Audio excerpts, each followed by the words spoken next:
Nous allons maintenant procéder à la représentation de Jean-Luc Dubar, déjanté gentil de la vie de Victor Hanès. À la demande de la commission chargée de l'organisation du 80e anniversaire, les déjantés gentils ont créé une scénette retraçant la vie de Victor Hanès, le vétéran que nous mettons à l'honneur en ce 3 septembre 2024. Dans cette reconstitution, son fils, Fons, incarnera son propre père. Il s'expliquera dans sa langue maternelle, le néerlandais. Jean-Luc personnifiera lui aussi le vétéran, mais en s'exprimant cette fois en français. L'autre regard sur la libération sera donné en français et en picard par 3 habitantes de la région, Christelle, Eliane et Violette.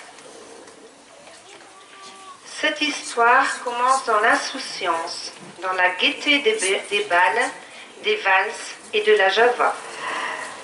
C'est la java bleue, la java la plus belle, celle qui en sorcelle quand on la danse les yeux dans les yeux, au rythme joyeux. Quand les corps se confondent, comme le monde il n'y en a pas deux, c'est la java bleue. Mijn naam is Hannes, Victor Hannes. Ik ben geboren in Mol op 26 juli 1924 en ik ben de laatste Belgische veteraan die vanuit Engeland in Normandië is geland. Mon nom est Hannes, Victor Hannes. Je suis né le 26 juillet 1924 à Mol. Je suis le dernier vétéran belge ayant débarqué d'Angleterre en Normandie. En ce 3 septembre 1944, j'ai 20 ans. Le plus bel âge de la vie, dit-on. Moi, je viens de le passer dans la peur et l'angoisse, sur un Liberty Ship qui m'a conduit à Romanche. Il y a un peu plus d'1 an, le 25 août 1943, je me suis engagé comme volontaire de guerre aux forces belges de Grande-Bretagne. C'est drôle, la vie. Mon père, qui avait connu la Première Guerre mondiale, n'avait qu'un seul mot en bouche. Fuir, fuir, fuir. Partir dans le sud de la France, une zone libre, une zone dans laquelle les Allemands ne viendraient pas, pour sûr. Fuir. Mais vous vous rendez compte, tout quitter la ferme familiale qui nous a procuré tant de joie, tant de bonheur, tant de paix. On ne résiste pas à son destin. T'as entendu sur la BBC? Tu ne vas quand même pas dire que t'as coûté le BBC. Oh, tu sais tout de même pas que j'ai défendu. Ah ouais, mais ça je le sais bien.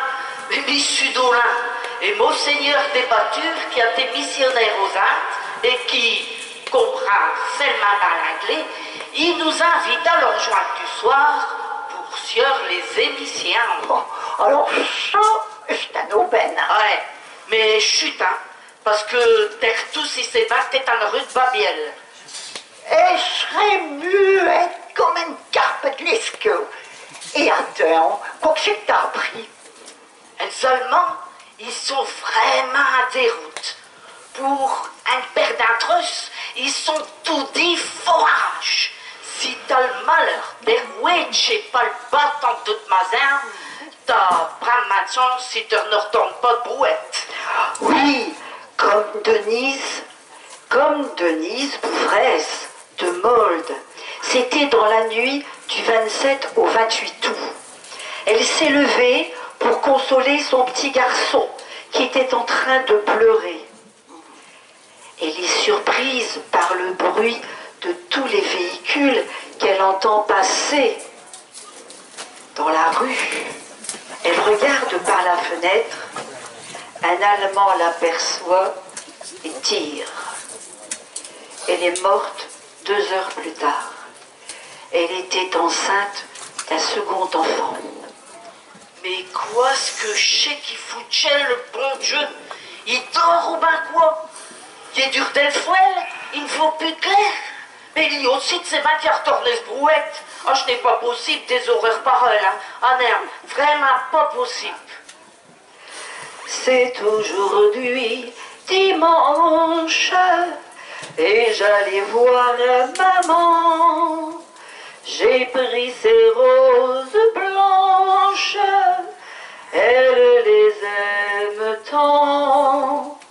Sur son petit lit blanc, là-bas elle m'attend.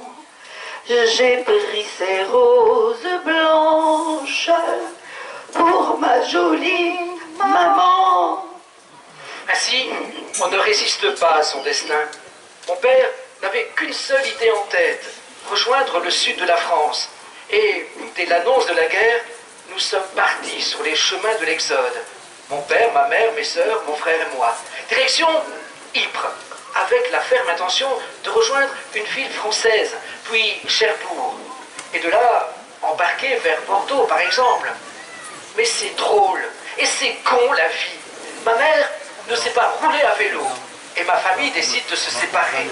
Mon frère, ma mère et une de mes sœurs continuent à pied. Mon père, mon autre sœur et moi continuons à vélo. Et nous voilà désormais, après avoir pris le train, nous voilà à Cherbourg. Le bateau nous attend, la délivrance, le salut, la vie. À Cherbourg, on a dit aux militaires d'aller rechercher maman et le reste de la famille. Vous pensez bien qu'ils n'ont pas que ça à faire. Ils ont le même mot que papa. Fuir, fuir, fuir. Alors, on se résigne et on embarque. Mais pas pour le sud de la France, non, pour l'Angleterre. Je vous l'avais dit, on n'échappe pas à son destin. Maman, mon frère et l'autre sœur s'en retournent à Molles. Ils ne reverront plus papa qui mourra en Angleterre. C'est trop injuste la vie. Pourquoi faut-il que des hommes s'entretuent? J'attendrai le jour et la nuit, j'attendrai toujours ton retour. J'attendrai, car l'oiseau qui s'enfuit vient chercher l'oubli dans son nid. Le temps passe et court en battant tristement dans mon cœur si lourd. Et pourtant j'attendrai ton retour. Eh bien, j'ai raconté le conte avec Lucie Choquet. Elle file d'Albert et Jeanne Fontaine. La ferme du Fort Debout à Bléary. Ah, et chez Chauvet. Il y a 41 Allemands qui ont débarqué à Le Mazin. Ils venaient doués et ils étaient armés jusqu'aux dents, à ceux qui paraîtraient. Ils étaient complètement perdus. Albert Choquet les a expliqué tant bien que mieux que les Américains y étaient arrivés. Comme ils étaient au bout du rouleau, eh ben ils ont voulu le rendre, mais seulement aux autorités. Ah, pas aux terroristes comme ils appellent, pas aux résistants. Ils ont même brûlé le carnet militaire, sauf un qui est au muchet inter les tuiles et de ses bains de quoi? Eh bien non. Chez tous des SS. Eh bien, les choqués, ils ont échappé au pire. Un jour, j'ai reçu mes papiers militaires. Engagez-vous, qu'il disait. Et je me suis engagé. Ça allait de soi pour moi. C'était mon devoir. Je n'ai pas réfléchi un seul instant. J'ai été affecté au 3e peloton d'assaut de la 2e compagnie du 1er groupement belge. La brigade Piron n'a pas fait partie du débarquement du 6 juin. J'y ai vraiment échappé belle. Ça a été un carnage. L'enfer sur terre, vous pensez bien, c'est la plage, mais c'est aussi les falaises en Normandie et les bunkers en béton tout à fait inaccessibles et imprenables. comme des lapins. Ils se sont fait tuer comme des lapins.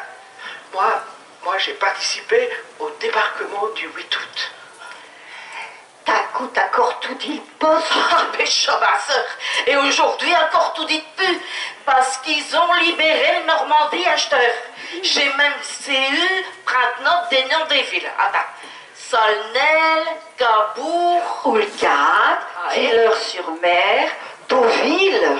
Eh ben, mi, j'ai même attendu qui avant de passer par sœur Ulsen, mais te traquant la Seine.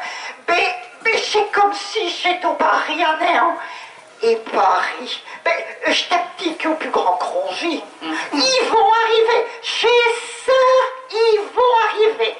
Et tu sais à quoi que j'ai busillé? Oh non, mais je pense pas que tu vas me le dire. Ah, j'ai fait le rêve que j'étais des Belges qui allaient te libérer la Belgique. Ouais, ben, un peu tout y rêver. Je suis belge, né à Mol, en Flandre, en province d'Anvers. Je suis dans sa troupe Carrier. Avec tous mes amis de la brigade Piron, nous avons contrôlé durant 2 mois toute la côte fleurie. Enfin, quand je dis fleurie, ce n'est pas vraiment le mot en ce moment. Il s'agit plutôt de la côte flétrie. J'espère de tout cœur qu'elle le sera à nouveau très vite, que la vie renaîtra, que les pivoines, les roses et les hortensias en auront à nouveau les balcons, les jardins et les parcs. Dehors, je peux lire un panneau qui indique le sel. Quelqu'un qui connaît fort bien la région me dit que c'est le dernier village français, puis qu'on sera en Belgique, mon pays. J'ai envie de sortir, d'embrasser le sol de ma patrie, de le couvrir de baisers comme on le ferait avec une fiancée qu'on a quittée depuis trop longtemps.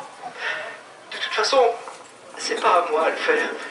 C'est au lieutenant-colonel Piron à le faire. C'est une fleur de rongie, du vieux rongie qui sourit, car c'est la fleur du retour des beaux jours. Pendant 4 ans, dans nos cœurs, elle a gardé ses couleurs. Noir, jaune, rouge, avec l'espoir, elle a fleuri, fleur de rongie. Ils sont là! Ils sont là! Ils sont là! Parce que je suis des Américains, des Anglais.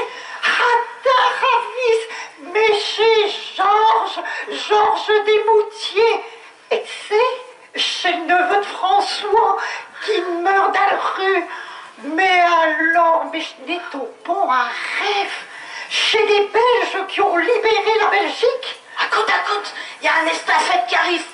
Quoi, ce que j'ai qui Buriel? Je crois qu'il crie « Le lieutenant-colonel Piron arrive !»